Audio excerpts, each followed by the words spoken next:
Coach Jack, welcome to the show. Hey, thanks for being here. I'm looking forward to this conversation, not just for the benefit of you and I shooting the shit, but also for our audience. Well, thank you for having me. I'm actually really excited for our audience to get a glimpse into some of our strategies, and I think we're going to talk about some of the best. Why don't you lead with your strategy? Tell me about fat loss. Yeah, so we've had some fascinating debates, right? Like, I know that I'm in one camp, which is I hate calorie counting with a passion, and you're in a completely different camp, which is you are obsessed with counting a calorie to a T. Like, if you have a tic tac, you're tracking that calorie. What's tic tac in calories? Yeah, I know that some people don't like counting calories. I know that some people do. So I'm really looking forward to today for us to, I guess, share our thoughts on, what works for us and our clients and et cetera, et cetera. Okay, so yes, absolutely, I'm in team track every calorie. Why don't you tell me why you think not tracking calories might be a better way of doing things? Starting off. I love how Coach Jack is smiling with this. Hey, your question was, why do I like not counting calories? Let's talk about people in general, because I think that will provide more value for our audience. The reason I think the non-calorie counting approach is better for our community is because it's more sustainable long term. I've worked with far too many clients that lose 5 kilos, gain 7, lose 7 kilos, gain 10 kilos. And then they're forever trying to combat fat, and they're forever going on a fat loss mission, and they're forever failing. And it's just this ongoing cycle of every time you talk to them, they're saying, Svet, I'm struggling with this fat loss, I'm struggling with this. So I feel that if I ask my clients to track every single calorie on MyFitnessPal, or whatever system they use, I feel like I'm setting them up for failure, and I'm setting them up for a fear of, like, if they go to a restaurant, they don't know how many calories is in a dish. They're trying to have dinner and enjoy themselves, enjoy the outing, and also they're worrying about the macros and the micros of punching it in. I feel that it's not a sustainable approach. So then, even if they lose, say, 5 kilos with tracking calories, I worry that if they then stop tracking calories, that they're gonna put that weight back on again. What's your thoughts? Well, I do have plenty of thoughts. You obviously raise a few good points.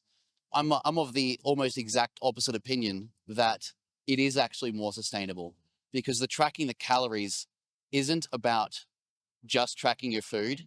It's about understanding what's in your food. There's an just huge amount of people that have absolutely no idea what's in their food.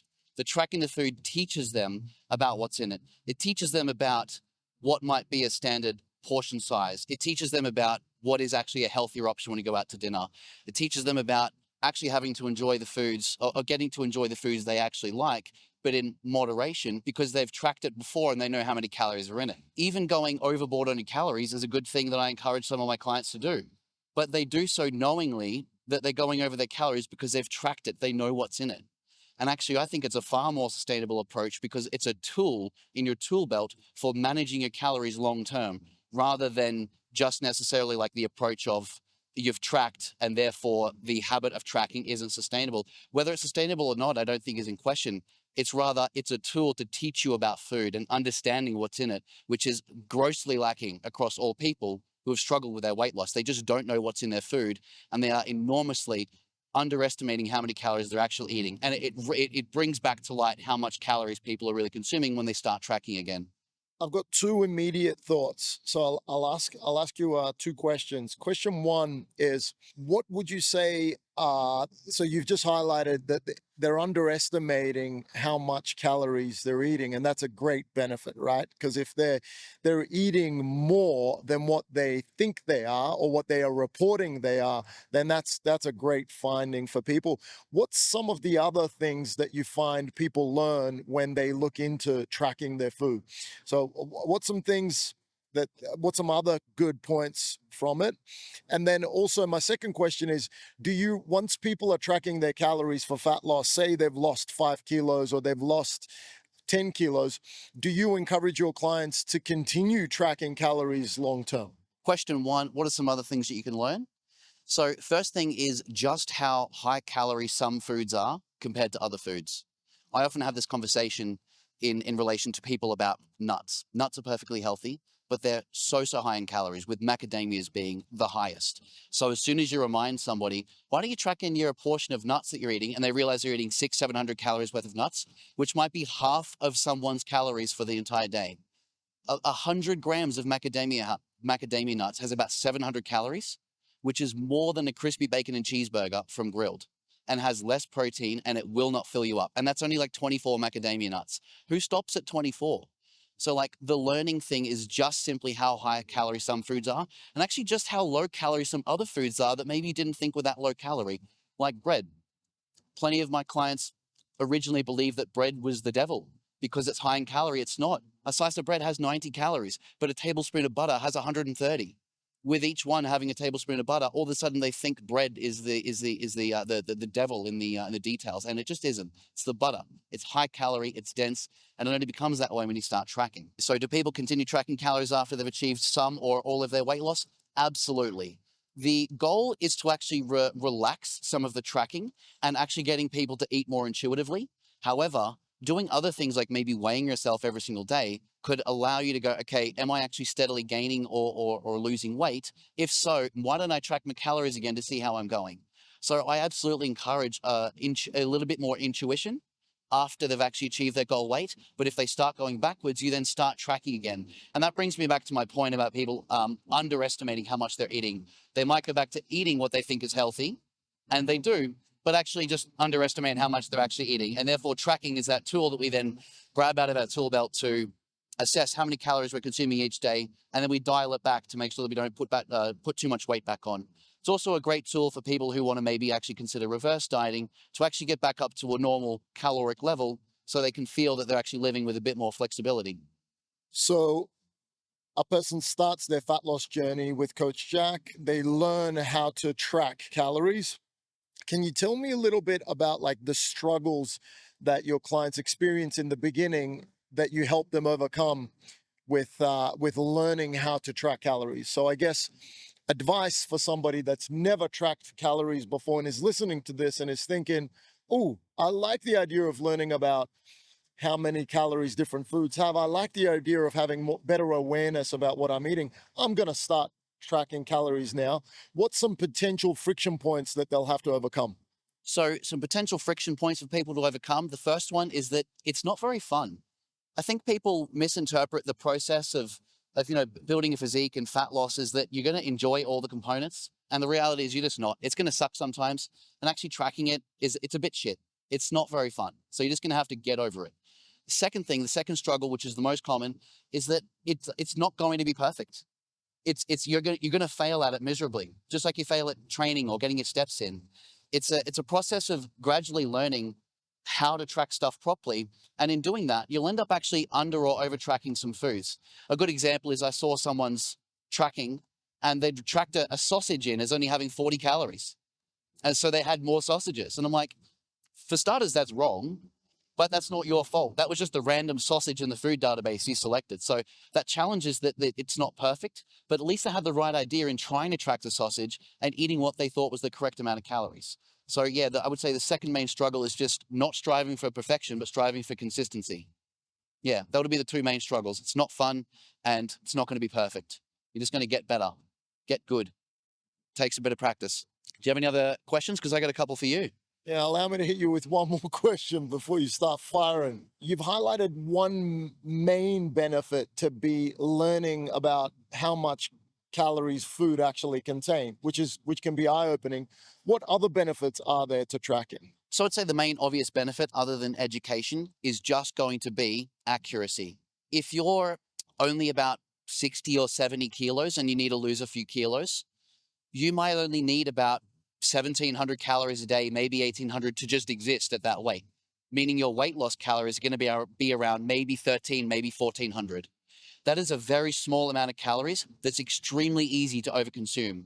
For reference, a GYG breakfast burrito has around 1,100 calories. That's like 80% of someone's entire day. So tracking your calories, I'd say the second major benefit is just simply accuracy.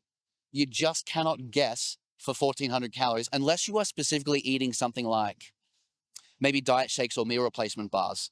Other than those that have got very fixed calories that you can't really overconsume, like stuff that's prepackaged, if you get 2 bars a day and 2 shakes, it's going to be hard to overconsume without tracking. But it's actually just when you're eating food that you're preparing, food that you're buying at the shops, stuff you're going out to go and eat, the tracking just gives you better accuracy. And accuracy is everything, especially when it comes to losing a little bit of weight, or for a lot of people, the last little bit. They wonder why they can't get rid of that stubborn fat. It's not stubborn. You're stubborn. You're inaccurate and it isn't working. Tracking is king. That's some powerful advice, Coach Jack. What questions do you have for me? So my main question is your team non-tracking, so non-tracking calories. And is there anything you do track? Is there anything I do track? Anything else? Yes, you mentioned it earlier in the opening bit of our conversation. I believe in tracking weight every single day, 7 days a week. The only real exception would be if we're on holidays and there's no access to bathroom scales. But even then, I'll sometimes phone up reception and they go, "Yes, sir, we can bring you some bathroom scales coming right up." And then you've got bathroom scales in the hotel. Of course, there might be a bit of discrepancy between those bathroom scales and the ones at home, but it's better than nothing. So I do like tracking body weight. I also like tracking body fat versus muscle mass. And in the past, that looked like a DEXA scan a couple of times per year. But right now, I have access to my great friend, Recom Coach Jack, who's very accurate with the body fat pinch calipers, right?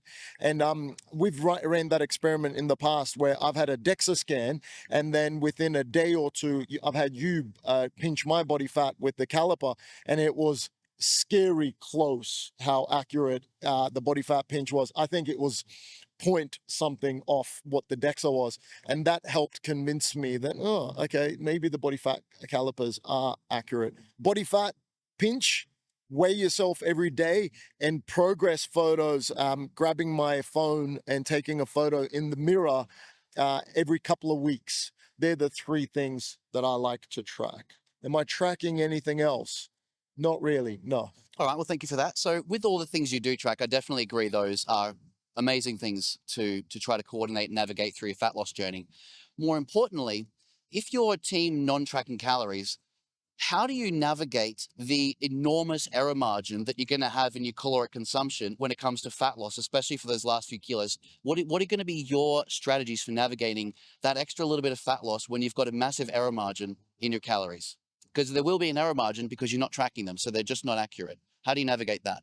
I'm looking forward to getting to that level. So the level that you're talking about is where, say, you might have 4-pack of abs visible, but you don't have the 6 or 8-pack, right? And you're looking to get rid of that last little bit of stubborn fat at the bottom of your tummy. Is that correct? That's correct. Yeah. Yep. So we're talking going from 12% body fat down to 8? 6 to 8, yeah. Down from 12 down to about 6 to 8. Error margin. So I'm going to be looking at my weekly average body weight, and I'm going to be looking at how much that's moving. At that point in time, right now, depending if I've got a lot of time to go, like right now, my cutoff is December 1st. At the time of filming this video, we're at June 3rd, right? 6 months. Yeah, we got 6 months to make it. So I've got plenty of time to course correct, right? If I find that I'm sitting on the same weekly average for 2 weeks or longer, or even if I'm sitting on it for back-to-back weeks, it's time for me to change something. So what am I going to change to make sure that I'm not wasting time or treading water? I'm going to look to either increase my energy output, so move more, or I'm going to reduce the energy coming in, so eat less, or Svet's favorite, which is a combo of 1 and 2. I'm going to move more and eat less. But essentially, what am I going to do to track to make sure that I'm not falling victim to the big error margin. Look at my weekly average, look at my fat pinches from Coach Jack, and look at the photos. Okay, great. That more or less answers it, because I was going to ask, how would you be able to do point one, which, sorry, move more was 1, eat less was 2, so consume fewer calories. How are you going to manage consuming fewer calories when you actually have no idea how many calories you're currently consuming? What would you do? What would be like your number one tip for reducing calories when you don't know how many they are? What would be the first thing you do? Well, let me fire back before you go back to that question. I think I go back to what's my weekly average body weight doing. So if my weekly average body weight is not going down, then I've got to eat less food. I've got to eat less calories. In this example, say I've decided to eat less calories. So then my next question is, okay, well, what calories am I going to cut out? Is there any unnecessary liquid calories that I can cut out? Did I enjoy 5 Stone and Woods? And if I did, do I want to cut that back to 3 Stone and Woods, or do I want to cut that back to 0 Stone and Woods? Let's hypothetically say that at this point, I'm already on no alcohol. Then I go, okay, well, how many desserts did I have last week? Did I have 3 desserts? And am I going to cut that back to 0 dessert? Or do I want to allow myself 1 night of dessert? So by default, I'm going to be consuming less calories because I'm figuring out what the low-hanging fruit that I want to take dial back is. In this example, I've used alcohol, I've used ice cream, but I could go into what you were talking about before, which is, did I have greasy foods? Did I have foods that, if I really wanted to zoom in, did I have food that's prepared with olive oil? And if olive oil is unnecessary calories, do I this week then have food that's not prepared with olive oil? Or if I enjoyed a breakfast that had avocado this week, if I'm looking to cut back calories, maybe it's the avocado that I cut back. Or if I had two mornings of the week, maybe I had full cream latte with my coffee. I had full cream milk. Maybe this week it's then Savage long blacks only, where it's just coffee with no milk. So that's how I would be combating reducing calories without tracking calories. What's your thoughts before you fire back with more questions? So yeah, very good idea. Obviously, like just reducing obvious, sort of portions of foods and liquid calories. So knowing that you're basically going to remove pretty much all the things that give you joy in life, doesn't that go against your advice of being able to try to lose tremendous amounts of body fat without removing the things that you enjoy in your diet? Because you enjoy ice cream and you enjoy alcohol. So how are you going to manage 6 months with minimal to no dessert and 0 alcohol and no avocado on your toast? How are you going to manage that? Tell me. I love where we're going with this. Yeah. So it depends how much fat loss our client is trying to achieve. I believe that the average Australian is happy. This is just based on 15 plus years in the game. The average Australian, in my opinion, is happy with not having a 6-pack, not being shredded 8-pack abs. I think the average Australian is happy with having a flat tummy. Like just a flat tummy with no evident ab outlines is what the average Australian's hunting for. And I think that can be achieved with enjoying alcohol, enjoying sweets, and having a really sustainable, really enjoyable journey of fat loss. Now, Coach Jack and Coach Svet, we're chasing the 5% body fat mark, which is scary lean. It's, like the average person that gets into the gym, they see someone that's 5% and they go, ew, what are all those veins? Why do you look like that? Like, are you on steroids? Why are you... That's scary, scary lean. I don't want to look like that. That's too much. Their family members freak out because they're like, why do you even look like that? You look like I don't know. Anatomy chart. Yeah, you look like an anatomy chart. You look like a villain from a DC comic book or something. Whereas Coach Jack and Coach Svet, they were like, yeah, that's the finish line. That's where we're going for this summer. So for us to get to 5%, we're going to have to sacrifice a lot of that enjoyment.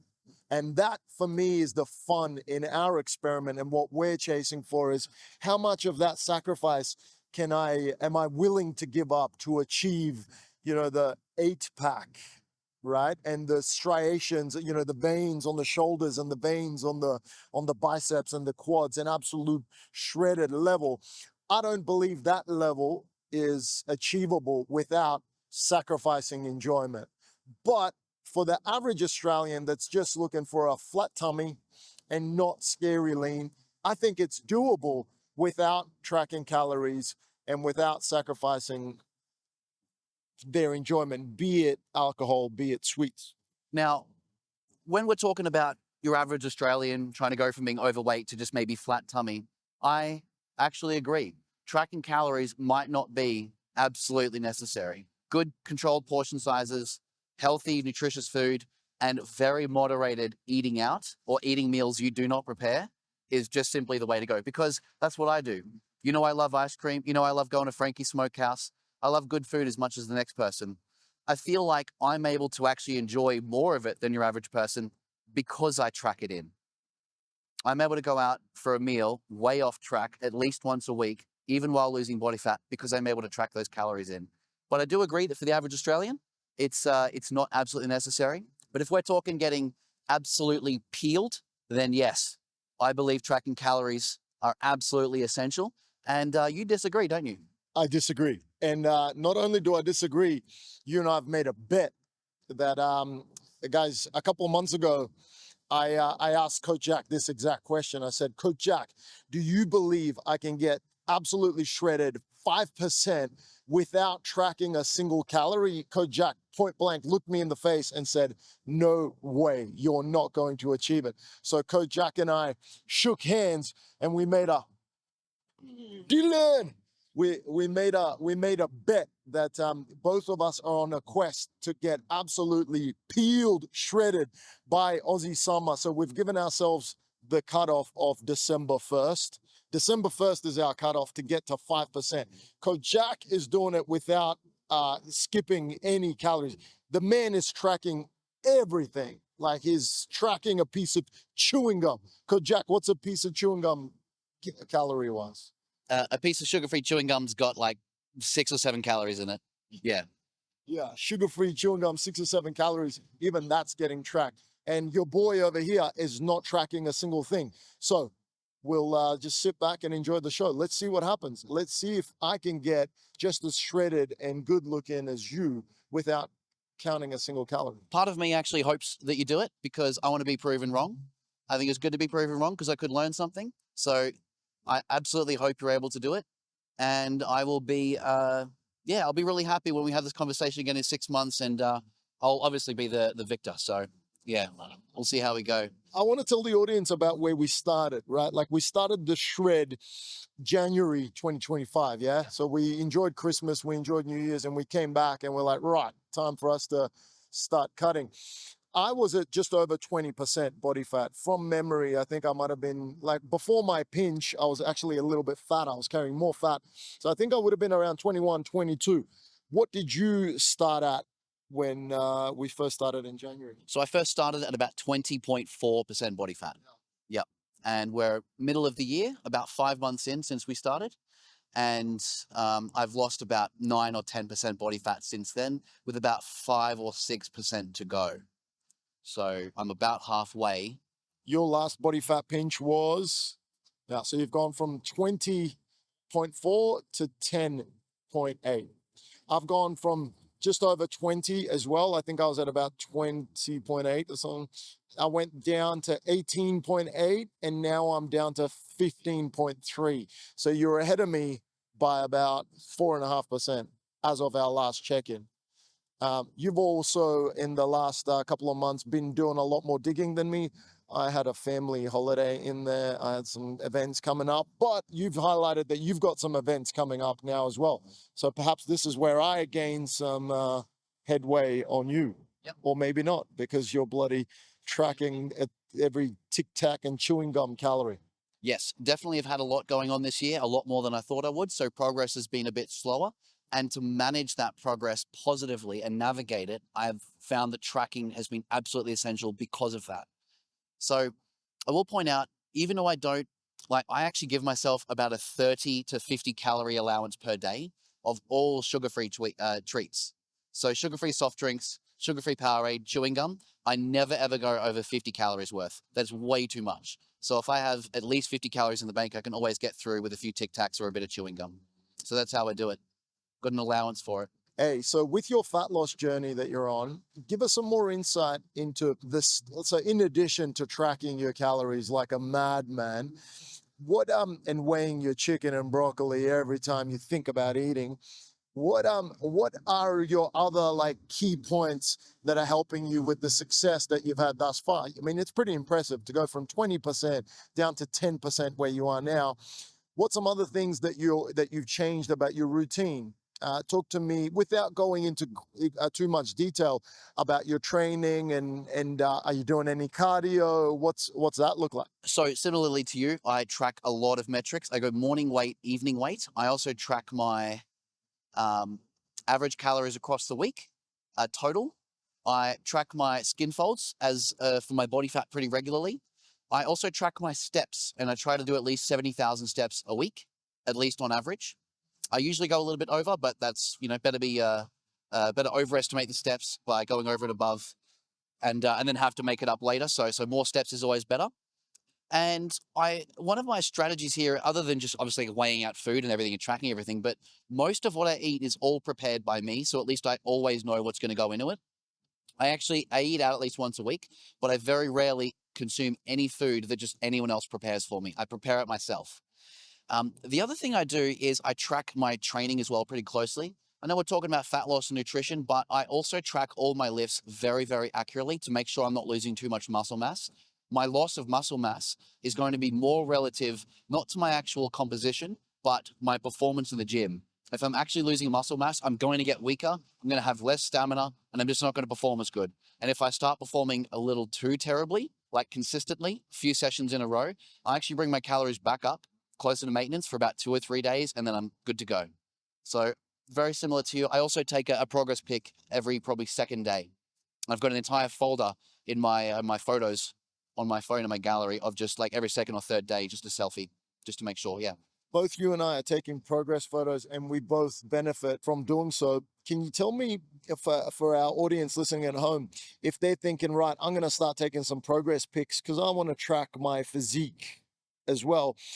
As a recomp coach, what do you look for in those progress shots, and how do you use the information of the photos to make changes? Great. So progress photos are actually a really, really good way to track things because you're either going to look leaner or you won't. Like there is no way in between. You're either losing body fat or you're not.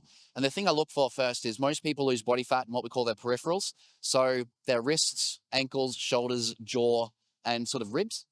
And I look at these areas to see if they're actually getting leaner first. If someone is actually very overweight and has a lot of weight to lose, they might not look any different week to week for the first few weeks. A kilo or two doesn't make a lot of difference if you weigh 100 kilos. But I start looking at areas like maybe their jawline, their wrists, or perhaps their ankles, or even like underneath their ribs. So we start losing weight from like the outside of our body, gently making its way into the center, with the stomach obviously being quite late, and the lower back. When someone is actually already starting off quite lean, I'm pretty much looking for lower abdomen and lower back definition. A lot of men and women will actually get a six-pack before they lose the body fat on their lower back. So we want to see that Christmas tree coming out on the erectors, the spinal erectors, and of course the abs. Yeah. But yes, jaw, wrists, shoulders, and collarbone kind of area is what I look for progress pics for fat loss, especially in the early days. Hey, Coach Jack, I just wanted to thank you again for coming on the show and sharing your insights on calorie counting and our challenge that we're doing on our shred to 5%. Guys, if you've made it this far in the video, please hit the subscribe button. We've got more great content coming out every week, and give it some love. Drop a like, drop a comment. Let me know which camp you're in. Are you camp tracking calories, or are you like me and you hate counting calories? Oh, and by the way, if you've enjoyed this video, I think you're going to love this one here. Coach Jack better not be out angling me right now, bro. Getting mogged.